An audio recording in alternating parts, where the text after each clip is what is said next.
ओम शांति। Spark audio book. वहाँ मेरा श्रेष्ठ ईश्वरीय भाग्य, वहाँ बाबा वहाँ। पार्ट 21।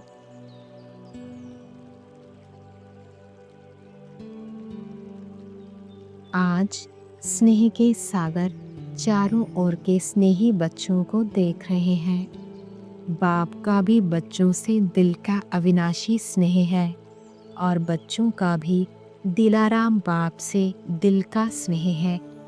यह परमात्म स्नेह, दिल का स्नेह सिर्फ बाप और ब्राह्मण बच्चे ही जानते हैं। परमात्म स्नेह के पात्र सिर्फ आप ब्राह्मण आत्माएं हो। भक्त आत्माएं परमात्म प्यार के लिए प्यासी हैं, पुकारती हैं। आप भाग्यवान ब्राह्मण आत्माएं उस प्यार की प्राप्ति के पात्र हो।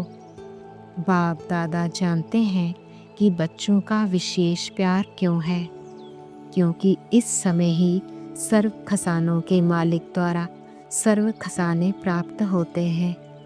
जो खजाने सिर्फ अब का एक जन्म नहीं चलते, लेकिन अनेक जन्मों तक यह अविनाशी खजाने आपके साथ चलते हैं। आप सभी ब्राह्मण आत्माएं दुनिया के मुआफिक हाथ खाली नहीं जाएंगे, सर्व खजाने साथ रहेंगे। तो ऐसे अविनाशी खजाने जमा किए हैं ना। जमा का नशा, जमा की खुशी भी सदा रहती है। हर एक के चेहरे पर खजानों के जमा की झलक नजर आती है। जानते हो ना कौन से खजाने बाप द्वारा प्राप्त हैं? कभी अपने जमा का खाता चेक करते हो? बाप तो सभी बच्चों को हर एक खजाना अखुट देते हैं, किसको थोड़ा किसको ज़्यादा नहीं देते हैं। हर एक बच्चा अखुट अखंड अविनाशी खजानों के मालिक हैं। बालक बनना अर्थात खजानों का मालिक बनना। तो इमर्ज करो कितने खजाने बाप दादा ने दिए हैं। सबसे पहला खजाना है ज्ञान धन। तो सभी को ज्ञान धन मिला है या मिलना है? अच्छा, जमा भी है या थोड़ा जमा है, थोड़ा चला गया है? ज्ञान धन अर्थात समझदार बन, त्रिकालदर्शी बन, कर्म करना, नॉलेजफुल बनना, फुल नॉलेज और तीनों कालों की नॉलेज को समझ ज्ञान धन को कार्य में लगाना। इस ज्ञान के खजाने से प्रत्यक्ष जीवन में हर कार्य में यूज करने से विधि से सिद्धि मिलती है। तो कई बंधनों से मुक्ति और जीवन मुक्ति मिलती है। अनुभव करते हो? ऐसे नहीं कि सतयुग में बंधनों से मुक्ति मिल जाती है, जीवन बंधन मुक्त बन जाती है। जानते हो ना कितने बंधनों से फ्री हो गए हो, कितने प्रकार के हाय हाय से मुक्त हो गए हो और सदा हाय हाय खतलो वहाँ के गीत गाते रहते हो। अगर कोई भी बात में ज़रा भी मुख से नहीं, लेकिन संकल्प मात्र भी, स्वप्न मात्र भी हाय मन में आती है, तो जीवन मुक्त नहीं। वहाँ ऐसे हैं। माताएं हाय हाय तो नहीं करती, नहीं, कभी कभी करती हैं। पांडव करते हैं। मुख से भले नहीं करो, लेकिन मन में संकल्प मात्र भी अगर किसी भी बात में हाय है तो फ्लाई नहीं। हाय अर्थात बंधन और फ्लाई उड़ती कला अर्थात जीवन मुक्त, बंधन मुक्त। तो चेक करो, क्योंकि ब्राह्मण आत्माएं जब तक स्वयं बंधन मुक्त नहीं हुए हैं, कोई भी सोने की, हीरे की रॉयल बंधन की रस्सी बंधी हुई है, तो सर्व आत्माओं के लिए मुक्ति का गेट खुल नहीं सकता। आपके बंधन मुक्त बनने से सर्व आत्माओं के लिए मुक्ति का गेट खुलेगा, तो गेट खोलने की व सर्व आत्माओं के दुख अशांति से मुक्त होने की जिम्मेवारी आपके ऊपर है। अव्यक्त मुरली 20 मार्च 2004। आज बाप दादा हर एक बच्चे के मस्तक में 3 भाग्य के सितारे चमकते हुए देख रहे हैं। एक परमात्म पालना का भाग्य, परमात्म पढ़ाई का भाग्य, परमात्म वरदानों का भाग्य। ऐसे 3 सितारे सभी के मस्तक बीच देख रहे हैं। आप भी अपने भाग्य के चमकते हुए सितारों को देख रहे हो, दिखाई देते हैं। ऐसे श्रेष्ठ भाग्य के सितारे सारे विश्व में और किसी के भी मस्तक में चमकते हुए नहीं नजर आएंगे। यह भाग्य के सितारे तो सभी के मस्तक में चमक रहे हैं, लेकिन चमक में कहाँ कहाँ अंतर दिखाई दे रहा है। कोई की चमक बहुत शक्तिशाली है, कोई की चमक मध्यम है। भाग्य विधाता ने भाग्य सभी बच्चों को एक समान दिया है, कोई को स्पेशल नहीं दिया है। पालना भी एक जैसी, पढ़ाई भी एक साथ, वरदान भी एक ही जैसा सबको मिला है। सारे विश्व के कोने कोने में पढ़ाई सदा एक ही होती है। यह कमाल है जो एक ही मुरली, एक ही डेट और अमृत वेले का समय भी अपने अपने देश के हिसाब से होते भी है एक ही, वरदान भी एक ही है, स्लोगन भी एक ही है। फ़र्क होता है क्या? अमेरिका और लंदन में फ़र्क होता है? नहीं होता है। तो अंतर क्यों? अव्यक्त मुरली 15 अक्टूबर 2004। आज भाग्य विधाता बाप अपने चारों ओर के श्रेष्ठ भाग्यवान बच्चों को देख हर्षित हो रहे हैं। सारे कल्प में ऐसा श्रेष्ठ भाग्य किसी का भी हो नहीं सकता। कल्प कल्प के आप बच्चे ही इस भाग्य का अधिकार प्राप्त करते हो। याद है अपना कल्प कल्प के अधिकार का भाग्य?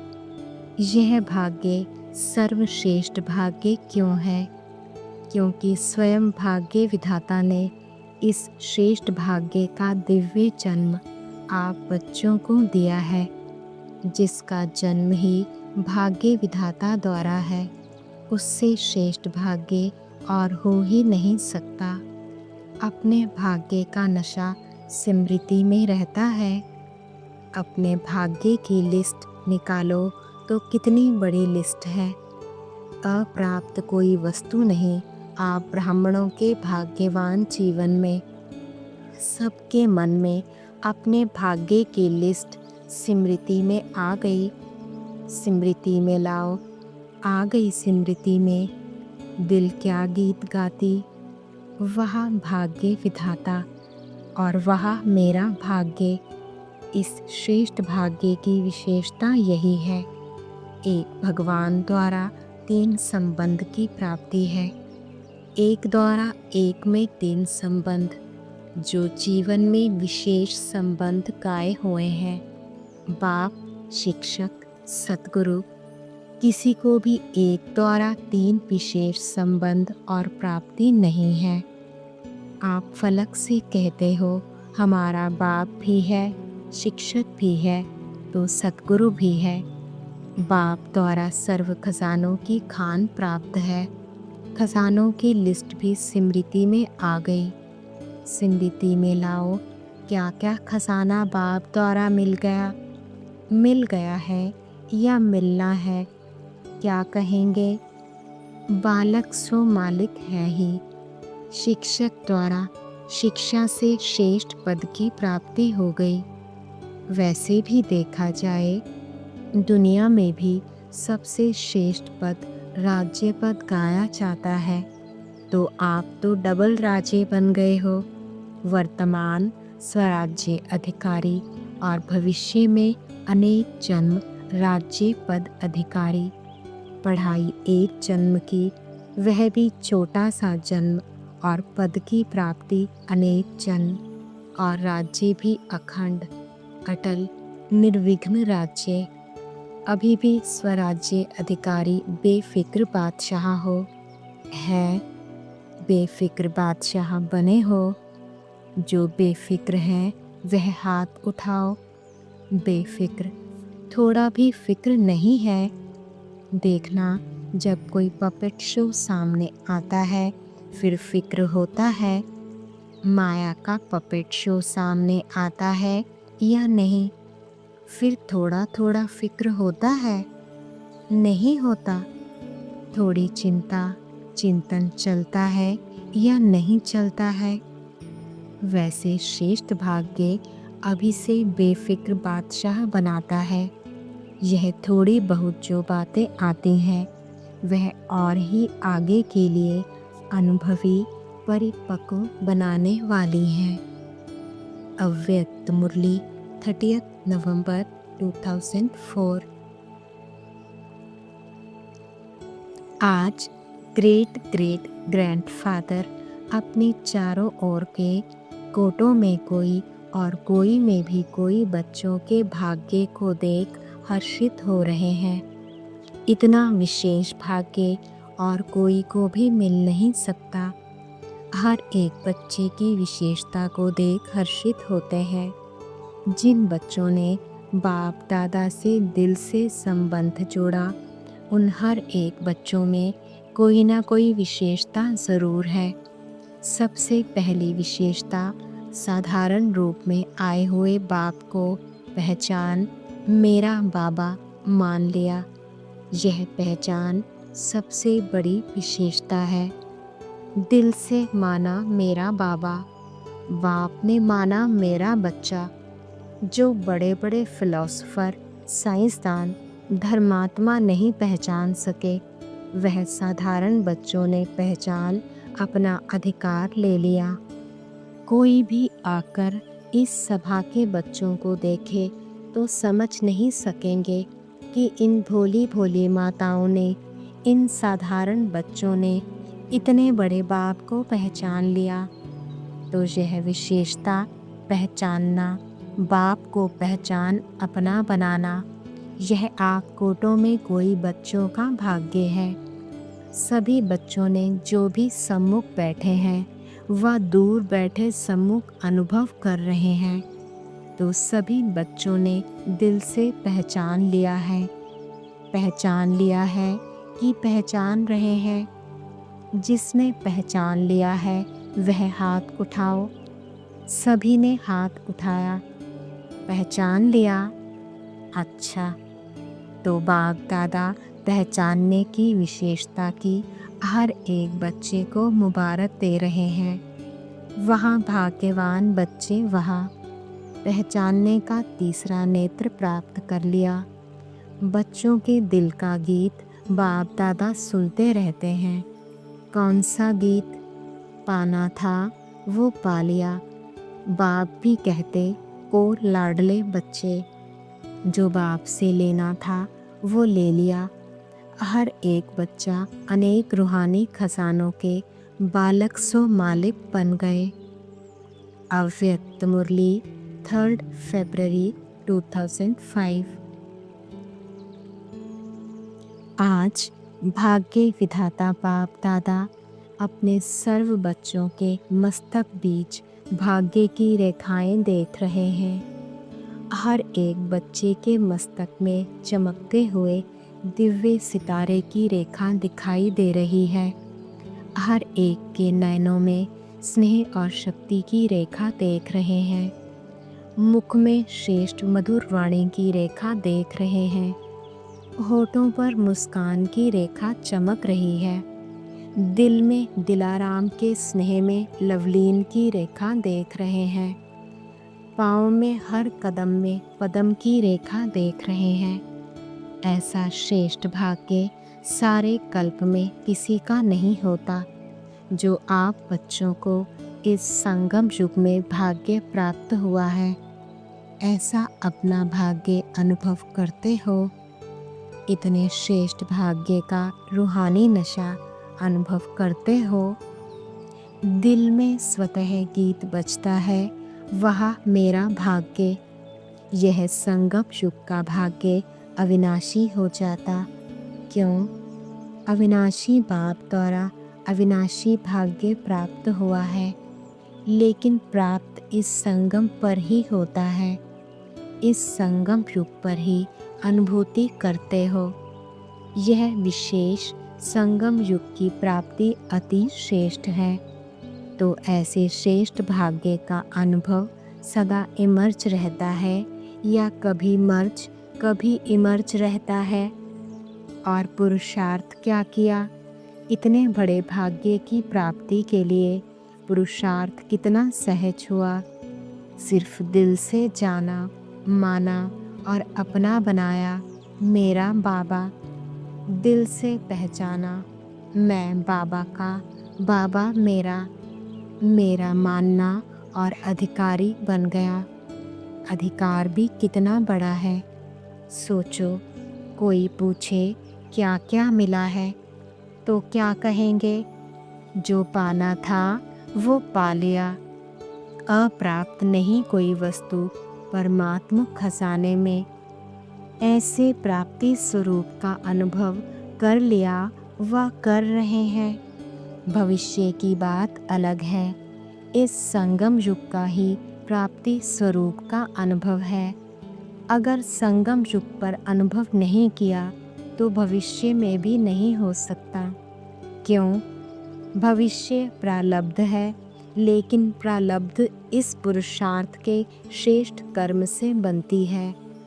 ऐसे नहीं कि लास्ट में अनुभव स्वरूप बनेंगे।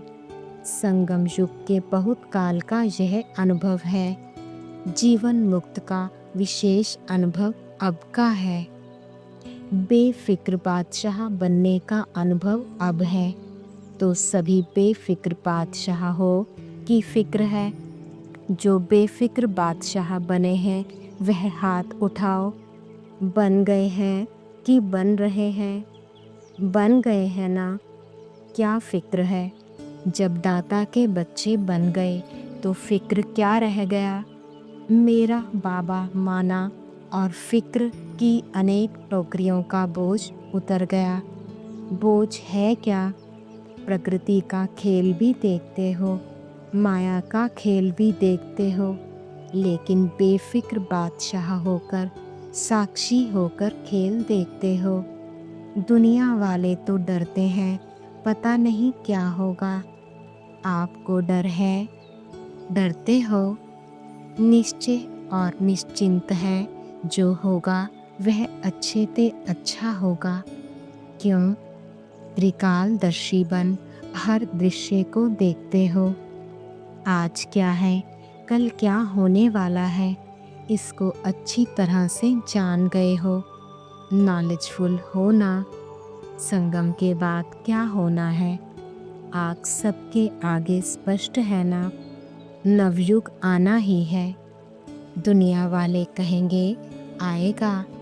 क्वेश्चन है आएगा, और आप क्या कहते हैं? आया ही पड़ा है।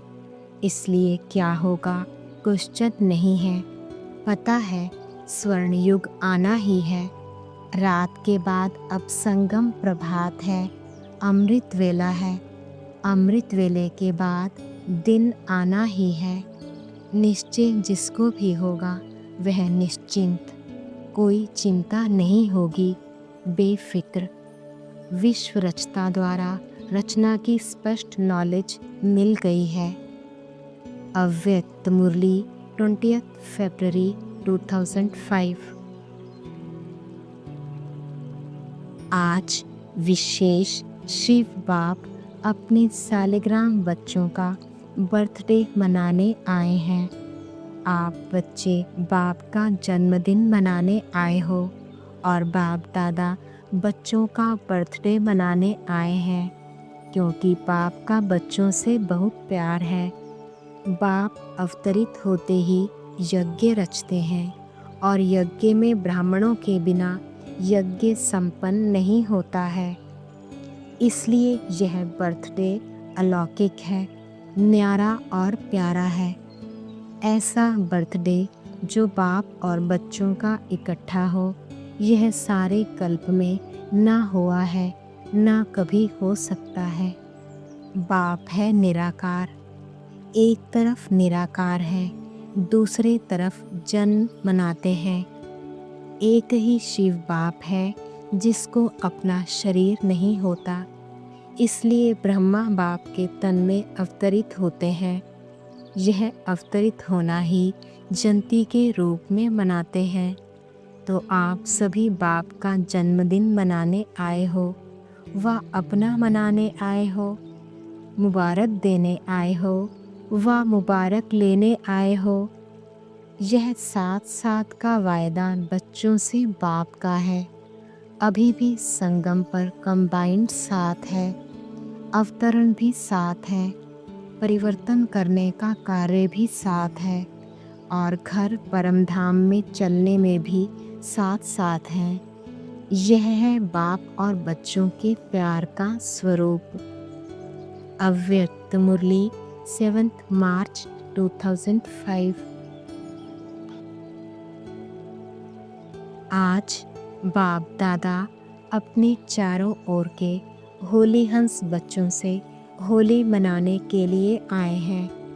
बच्चे भी प्यार की डोर में बंधे हुए होली मनाने के लिए पहुंच गए हैं। मिलन मनाने के लिए कितने प्यार से पहुंच गए हैं। बाप दादा सर्व बच्चों के भाग्य को देख रहे थे। कितना बड़ा भाग्य, जितने ही होलीएस्ट हैं उतने ही हाईएस्ट भी हैं। सारे कल्प में देखो, आप सबके भाग्य से ऊंचा भाग्य और किसी का नहीं है। जानते हो ना अपने भाग्य को। वर्तमान समय भी परमात्म पालना, परमात्म पढ़ाई और परमात्म वरदानों से पल रहे हो। भविष्य में भी विश्व के राज्य अधिकारी बनते हो। बनना ही है, निश्चित है, निश्चय ही है। बाद में भी जब पूज्य बनते हो तो आप श्रेष्ठ आत्माओं जैसी पूजा विधि पूर्वक और किसी की भी नहीं होती है। तो वर्तमान, भविष्य और पूज्य स्वरूप में हाईएस्ट अर्थात ऊंचे ते ऊंचे हैं। आपके जड़ चित्र, उन्हों की भी हर कर्म की पूजा होती है। अनेक धर्म पिता महान आत्माएं हुए हैं, लेकिन ऐसे विधि पूर्वक पूजा आप ऊंचे ते ऊंचे परमात्म बच्चों की होती है। क्योंकि इस समय हर कर्म में कर्मयोगी बन कर्म करने की विधि का फल पूजा भी विधि पूर्वक होती है। इस संगम समय के पुरुषार्थ की प्रालब्ध मिलती है। तो ऊंचे ते ऊंचे भगवान आप बच्चों को भी ऊंचे ते ऊंची प्राप्ति कराते हैं। अव्यक्त मुरली 25 मार्च 2005। बाप दादा ने आप सभी बच्चों को क्या क्या प्राप्ति कराई है, वह जानते हो ना। कितने खजानों से भरपूर किया है। अगर प्राप्तियों को स्मृति में रखें तो भरपूर हो जाए। सबसे पहला खजाना दिया है ज्ञान का खजाना, जिससे जीवन में रहते दुख अशांति से मुक्त हो जाते। व्यर्थ संकल्प, नेगेटिव संकल्प, विकल्प, विकर्म से मुक्त हो जाते हैं। अगर कोई भी व्यर्थ संकल्प व विकल्प आता भी है तो ज्ञान के बल से विजयी बन जाते हैं। दूसरा खजाना है याद योग, जिससे शक्तियों की प्राप्ति होती है और शक्तियों के आधार से सर्व समस्याओं को, सर्व विघ्नों को सहज पार कर लेते हैं। तीसरा खजाना है धारणाओं का, जिससे सर्व गुणों की प्राप्ति होती है। और चौथा खजाना है सेवा का। सेवा करने से जिसकी सेवा करते हो उसकी दुआएं मिलती हैं, खुशी प्राप्त होती है। अव्यक्त मुरली 4 सितंबर 2005। ओम शांति।